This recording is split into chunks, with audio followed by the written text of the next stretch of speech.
بسم اللہ الرحمن الرحیم. عن عبداللہ ابن عمر عن النبی صلی اللہ علیہ وسلم قال من لم یرحم صغیرنا ویعرف حق کبیرنا فلیس منا. ابو داؤد کی روایت ہے اور اس کا رقم ہے 4943. عبداللہ بن عمر، یہ جو عمر بن العاص کے صاحبزادے ہیں، بڑے علماء میں سے ہیں. عبداللہ بن عمر رضی اللہ عنہ بیان کرتے ہیں کہ نبی صلی اللہ علیہ وسلم نے فرمایا، جس نے ہمارے چھوٹوں پر شفقت نہیں کی اور بڑوں کا حق نہیں پہنچانا وہ ہم میں سے نہیں. میں عرض کر چکا ہوں کہ یہ جو تعبیر ان روایتوں میں آ رہی ہے وہ ہم میں سے نہیں ہے، یا وہ سچا مومن نہیں ہو سکتا، یا اس کا ایمان نہیں ہے. تو اس کا اسلوب یہ بتاتا ہے کہ یہ حقیقت بیان کرنا مقصود ہے. یعنی دنیا میں کون مسلمان ہے کون نہیں وہ اس کے اقرار پر ہے، اس کے فیصلے کرنا ہمارا کام نہیں ہے. لیکن اللہ کے ہاں ایمان کا کیا تقاضا ہے، سچا مسلمان ہونے کا کیا تقاضا ہے، اور اللہ کے ہاں کون ایمان والوں میں شمار ہوگا، اس میں کیا چیزیں ہونی چاہیے اور کن چیزوں سے بچنا چاہیے، وہ اللہ کا پیغمبر بیان کر رہا ہے. تو اس میں بہت سی چیزیں پیچھے بھی اس باب میں زیر بحث آ چکی ہیں. اب یہ فرمایا کہ ہماری جماعت یعنی مسلمانوں کی جماعت، پیغمبروں کی جماعت میں جو لوگ شامل ہونا چاہتے ہیں ان کا رویہ کیا ہونا چاہیے. دنیا میں سارے لوگ ایک ہی عمر میں آسمان سے نہیں اتار دیے گئے، چھوٹے بھی ہیں اور بڑے بھی. تو ہمارے دین میں اس کو بڑی اہمیت دی گئی ہے کہ یہ چھوٹے ناتواں بچوں کی صورت میں ہماری آغوش میں ڈالے گئے ہیں. اللہ تعالیٰ نے اپنی اسکیم میں ہمیں شامل کر لیا ہے. یہ ماں کے بطن سے پیدا ہوتے ہیں، باپ کے زیر سایہ پرداخت کے مراحل سے گزرتے ہیں، اور ایک عرصے تک ان چھوٹوں کو بڑوں کی شفقت کی ضرورت ہوتی ہے. شفقت، محبت، مہربانی. اللہ تعالیٰ نے اس کا جذبہ انسان کے اندر ودیت کیا ہے، لیکن یہ معلوم ہے کہ انسان بعض اوقات اپنے جذبات سے مغلوب ہو کر، اپنے مفادات کا اسیر ہو کر، اپنی خواہشات کے پیچھے لگ کر فطرت سے انحراف کر بیٹھتا ہے. تو اس لیے یہ ضروری ہے کہ وہ اپنی نگرانی کرتا رہے کہ یہ سب چھوٹے وہ میری آغوش میں ڈالے گئے ہیں، میرے معاشرے میں ہیں، میرے اعزاء اقربا میں ہیں، کوئی بچہ یتیم ہو گیا ہے، یہ سب میری شفقتوں کے مستحق ہیں. یعنی انسان کے دل میں ان چھوٹوں کے لیے نرمی ہونی چاہیے، محبت ہونی چاہیے، ان کی غلطیوں اور کوتاہیوں کے بارے میں عفو و درگزر کا جذبہ ہونا چاہیے، ان کی نشو و نما، تربیت اور ان کو آگے بڑھانے کے لیے ایثار ہونا چاہیے. یہ ماں باپ سے بھی مطلوب ہے، بڑے اعزاء اقربا سے بھی مطلوب ہے، اور جیسے کہ ایک اور رشتہ پیدا ہوتا ہے کیونکہ انسان تعلیم و تعلم کا محتاج ہے، تو اساتذہ سے بھی مطلوب ہے. یعنی وہ شفقت کریں، وہ اپنے شاگردوں ہی کے رقیب بن کر نہ کھڑے ہو جائیں. اللہ کا شکر ادا کریں اگر ان سے بھی زیادہ کوئی ذہین اور باصلاحیت بچہ ان کو میسر آ گیا ہے. اس کی کوتاہیوں کو اچھالنے کے بجائے، اس کے عیوب کو نمایاں کرنے کے بجائے، اس پر اپنے غم و غصے کو اونڈھیلنے کے بجائے شفقت اور محبت سے اس کی تربیت کریں. تو نبی صلی اللہ علیہ وسلم نے فرمایا کہ یہ ایک مسلمان سے مطلوب ہے، اسے چھوٹوں کے معاملے میں یہی شفقت کا رویہ رکھنا چاہیے.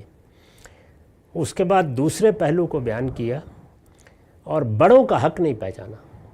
بڑوں کا حق نہیں پہچانا یعنی ہمارے دین میں جو چیزیں ہماری تہذیب کی بنیاد میں کار فرما ہیں ان میں ایک بڑی چیز فرق مراتب ہے. بڑے بڑے ہیں، یعنی کوئی مجھ سے عمر میں بڑا ہے اس کا بھی ایک حق ہے، کوئی مجھ سے رشتے میں بڑا ہے اس کا بھی ایک حق ہے، کوئی مجھ سے علم میں بڑا ہے اس کا بھی ایک حق ہے، کوئی مجھ سے مرتبے میں بڑا ہے، مقام میں بڑا ہے، اس کا بھی ایک حق ہے۔ تو بڑوں کے معاملے میں وہ رویہ اختیار کرنا جس میں ان کا حق پہچانا جائے۔ ان کا حق کیا ہے؟ وہ حالات کے لحاظ سے ہوگا، یعنی احترام کا حق، ان کی بات کو عزت کے ساتھ سننے کا حق، اور ان کو عزت کے ساتھ ان کے احترام کو ملحوظ رکھ کے جواب دینے کا حق، یہ تو ہر وقت ہی ہے اور ہر شخص کے ساتھ ہے۔ لیکن وہ اگر بڑھاپے کو پہنچ گئے ہیں، ان کو ہماری مدد کی ضرورت ہے، ان کو ہماری معاونت کی ضرورت ہے، تو یہ بھی ان کا حق ہے۔ اللہ تعالیٰ نے جو 3 بنیادی اخلاقیات اپنے دین کی اساس قرار دی ہیں، ان میں ایتائے ذی القربہ ہے، یعنی اگر ہمیں اللہ نے کچھ دیا ہے تو ہم اس کو اپنے اعزاء کے لیے مخصوص رکھیں، ان کی ضرورتوں کو سمجھیں۔ اس میں بڑوں کا حق فائق ہے، وہ والدین ہیں تو اس کے بعد تو کوئی بات ہی کہنے کی نہیں رہ جاتی، لیکن وہ آپ کے چچا ہیں، ماموں ہیں، آپ کے اعزاء میں بڑے ہیں، آپ کے اساتذہ ہیں، جو بھی بڑے ہیں۔ تو یہاں رسول اللہ صلی اللہ علیہ وسلم نے کبیر کا لفظ استعمال کیا، فرق مراتب کو ملحوظ رکھنا۔ ہمارے ہاں اس نوعیت کی مکروہ مساوات کا کوئی تصور نہیں ہے کہ اس سے کیا فرق پڑتا ہے، سب انسان برابر ہیں، اس میں کوئی شک نہیں کہ برابر ہیں، لیکن ان میں مراتب کا فرق ملحوظ ہوگا اور اس کا لحاظ کر کے رشتوں کی عزت بھی کی جائے گی، ان کی بات بھی سنی جائے گی، ان کو احترام بھی دیا جائے گا، اور بعض معاملات میں ان کی بات بھی مانی جائے گی۔ تو یہ چیز ان کا حق ہے اور اس حق کو ملحوظ رہنا چاہیے۔ تو فرمایا کہ یہ دونوں چیزیں بالکل یکساں مطلوب ہیں، یعنی جب تمہارا معاملہ چھوٹوں سے ہو، وہ ہر وقت ہو سکتا ہے، تو تمہاری طرف سے جو چیز انہیں حاصل ہو وہ شفقت ہے، محبت ہے، ان کے معاملے میں عفو درگزر کا رویہ ہے، ان کی غلطیوں اور کوتاہیوں سے گریز کر کے ان کی تربیت اور تعلیم میں مشغول رہنا، یہ چیز تم سے مطلوب ہے۔ یہ ہے تو تم ہم میں سے ہو، حضور نے فرمایا کہ پھر تم ہمارے ہو، اور اگر یہ نہیں ہے تو پھر ہم میں سے نہیں ہو۔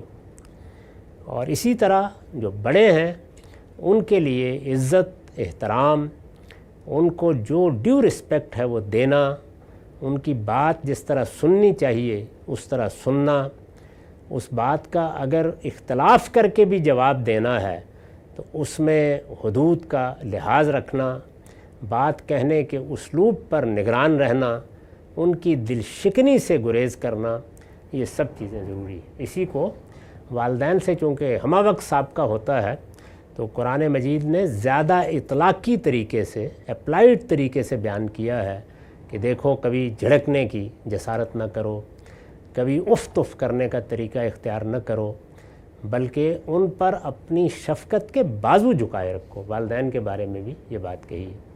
تو یہی اسلوب سب بڑوں کے بارے میں درجہ بدرجہ اختیار کرنا چاہیے۔